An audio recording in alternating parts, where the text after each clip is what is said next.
Hey everyone, we're getting close to the end of the quarter. We got a couple more sections to cover. And so let's start. This is actually part of a new chapter. We're going to do one section from this chapter, chapter 9. And it's the study of differential equations. And so let's start off with a definition. An equation involving a function and its derivatives is called a differential equation.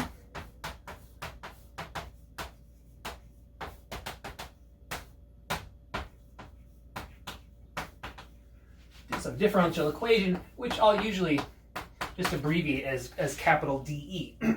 So here's the idea then. You've got some function, let's say the function's name is y. All right. If you have an equation that involves y and y prime and y double prime and so on, that involves the derivatives, and you're thinking of the function as the unknown, the thing, the object that you're trying to discover or find, right? Then that's called a differential equation. So, for example, right, if y is a function of f, right? So then here's an example of a differential equation involving the function y double prime plus 2y plus 3xy equals cosine of x. Right? There's an example of a differential equation. And so in this equation, if we were trying to solve it, what we'd be looking for is the function y. So any function y that satisfies this equation would be called a solution to the differential equation. Another example, let's say that we've got a function p, and p has variable t.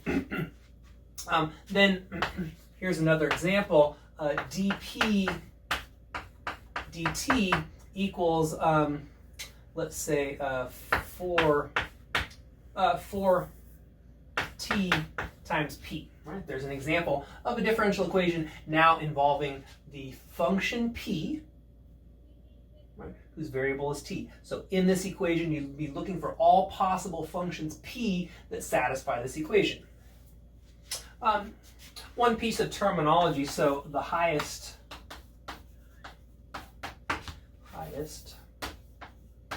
derivative appearing in the differential equation is the order of the differential equation. So if you look at these two examples we have here, in this first one, we've got a second derivative, so this is a second order differential equation.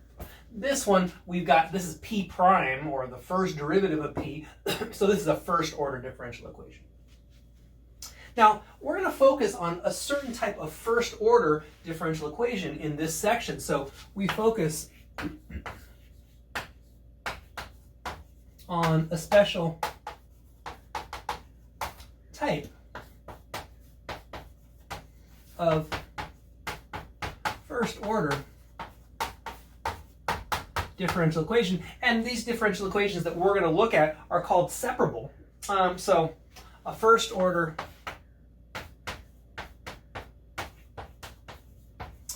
differential equation is separable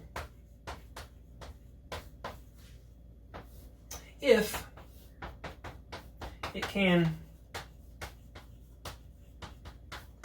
be written as, say, dy dx. So first derivative of y on the left-hand side, and it's equal to some function f of x times some function g of y on the right-hand side. So a differential equation is separable if it can be written like this: y prime, or dy dx, on the left-hand side, and then the right-hand side factors as a function of x times a function of y. When that happens, we call it a separable differential equation.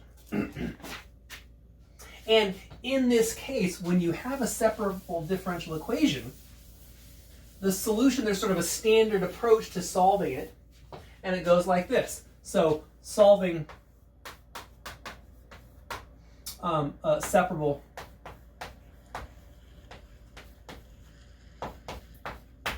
differential equations goes like this. So first we're given, let me just rewrite our equation here. So we're given dy dx equals f of x times g of y. Rewrite it. So the steps go like this. So rewrite it in the following form. Dy divided by g of y on the left-hand side equals f of x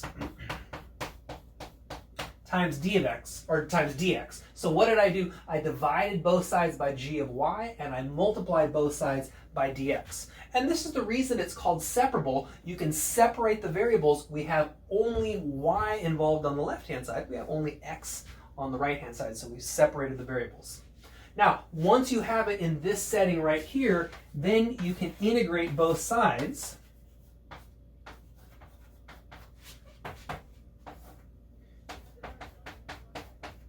And assuming you can actually compute the antiderivatives on both sides, then that'll allow you to find, oh, that should say g of y right there. That'll allow us to find y. All right, so separable equations are sort of considered an easy type of differential equations. They can get extremely complicated, right? But separable ones have an actual method, a general approach for solving them. So let's look at some examples now. And so the first example, dy dx equals 3y. So in this case, let me just annotate this a little bit. So here is my g of x, the constant function 3, and then, sorry, that's my f of x, and then my g of y, right, is the function y. We can separate the variables by rewriting it as dy over y equals 3 dx. All right, so I have all the y stuff on the left-hand side, all the x stuff on the right-hand side, and now we can integrate both sides.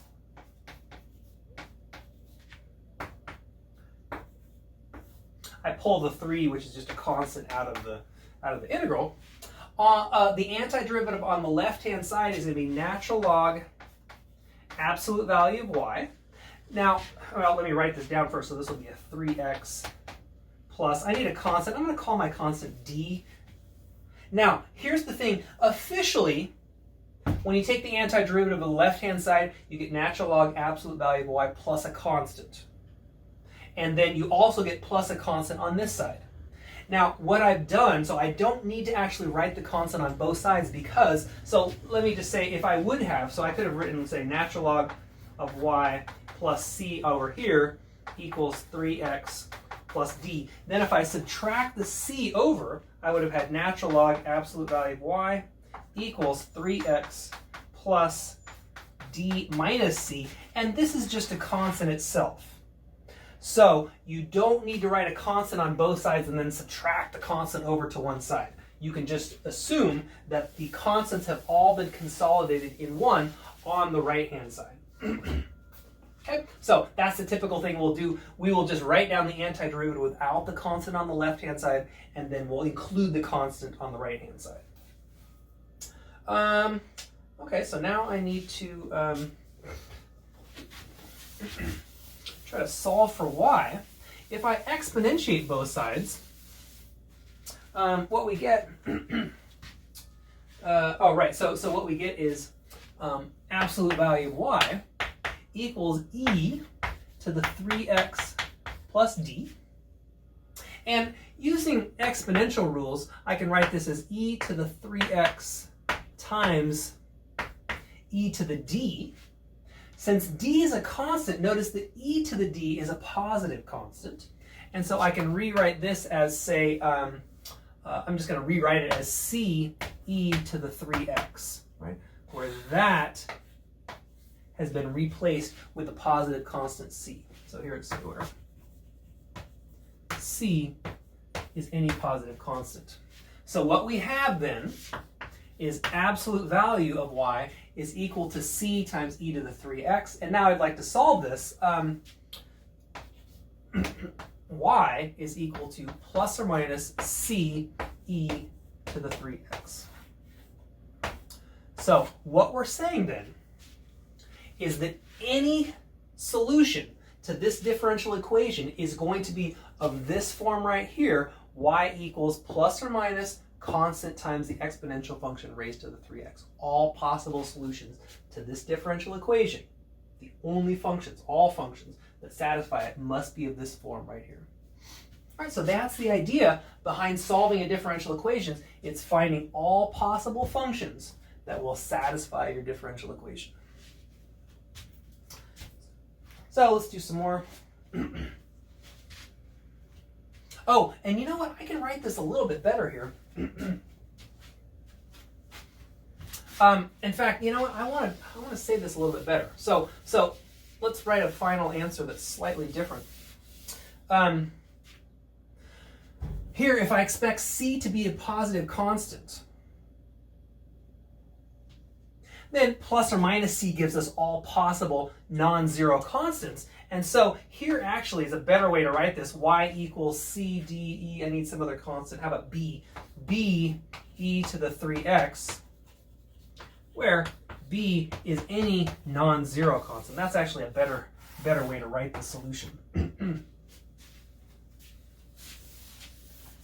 Okay, now let's try another example.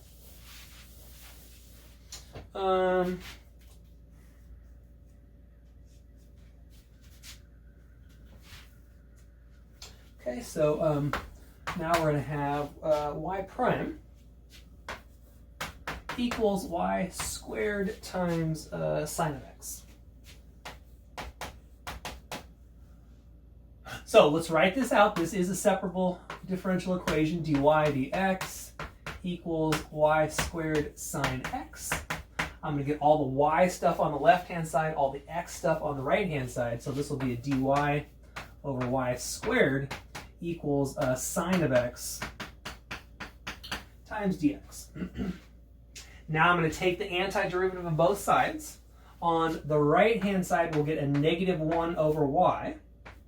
On the left-hand side. On the right-hand side, we will get a negative cosine x plus some constant. I guess I'll just call it plus c. I'm going to get rid of the minus sign. So that would tell me that 1 over y is equal to, so if I multiply the right-hand side by negative 1, what we get officially is cosine x minus c. But remember, c is any possible constant. And so, rather than writing it as minus c, it's okay to write it as minus c, but I'm going to write this as cosine x plus c. And notice that this will still give us all possible solutions, right? Because if all positive, or if all constants work here with a plus c, then all constants also work here with a plus c.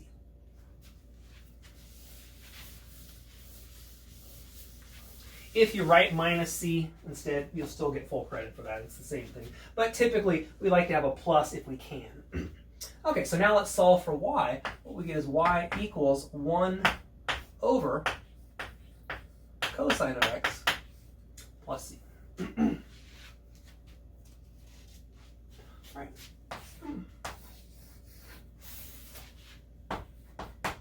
Okay, next example, let's do, so this is dz dt equals minus e to the t plus c. It turns out that this one is separable. First, what we need to do is use a rule of logs to write this as a minus e to the t, not rule of logs, a rule of exponents. Minus e to the t times e to the z. And now we can write this as e to the minus z dz equals negative e to the t dt. All right, so we've separated our variables now. And now we take the antiderivative of both sides. And so let's see, on the left-hand side, what we'll get is a negative e to the z. On the right-hand side, we'll get a negative, that should be negative e to the negative z equals negative e to the t plus c. And then I'm going to multiply through by -1. And just like before, I'm going to leave that as a plus c. So this will be e to the minus z equals e to the t plus c, right? If you want, you can change it to a minus c, but it still encompasses all possible constants by writing it as a plus. Okay, now remember, we're trying to find z, the function. And so to get rid of the exponentials, I need to take the log. And so this is going to give me negative z equals natural log e to the t plus c. Right, so I took the natural log of both sides of the equation. And then in the end, to solve, what we'll get is z equals negative natural log e to the t plus c. So what does this mean then? All possible functions of this form, right, satisfy this differential equation, and that's it. So you let c range through all possible real numbers, and what that does is it gives you all possible solutions to that equation.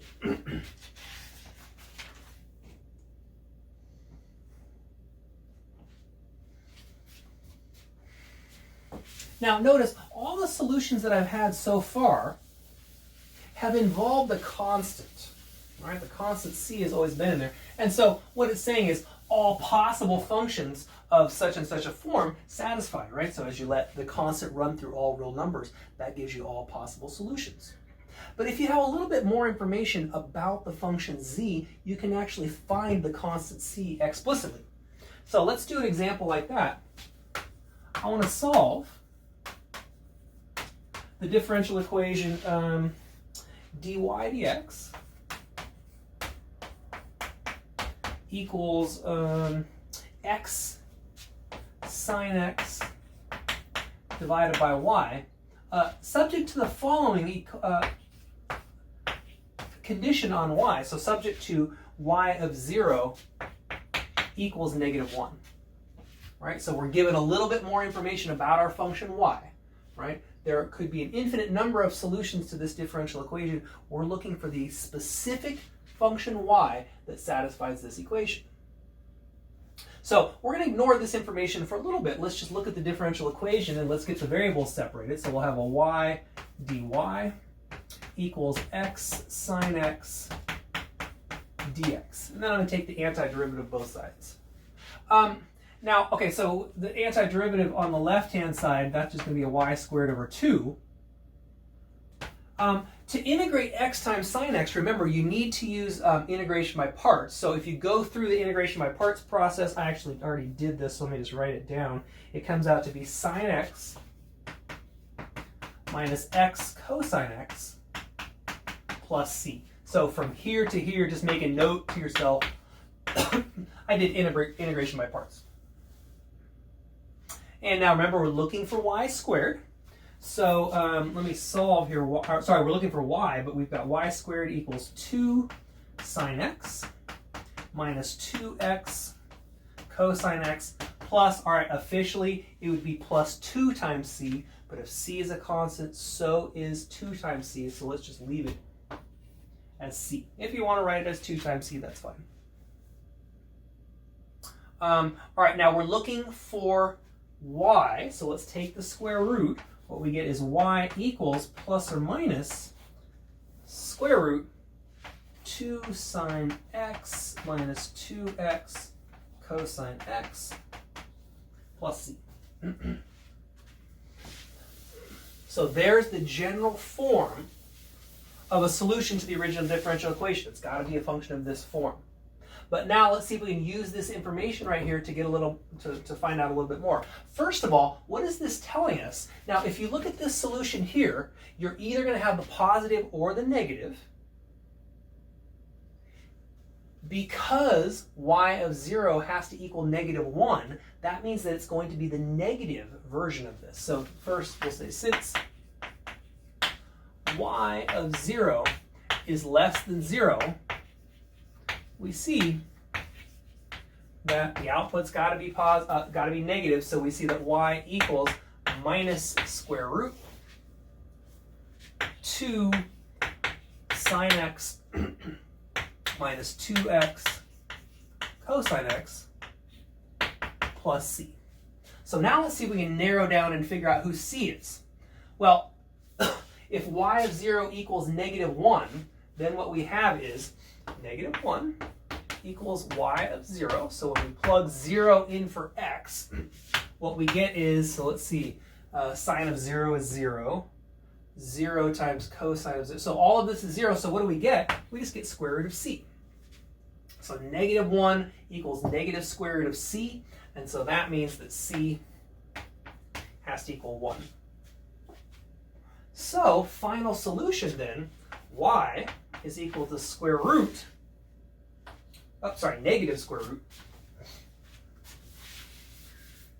negative square root 2 sine x minus 2x cosine x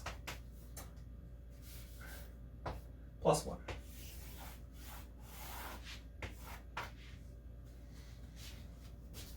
Okay, so that's enough for today. Remember, the idea for solving a differential equation, you're looking for all possible solutions, all possible functions that will solve that. If you have a bit more information, right, this is called an initial condition, then you can actually figure out exactly who that constant c is. Okay, so we'll see you next time.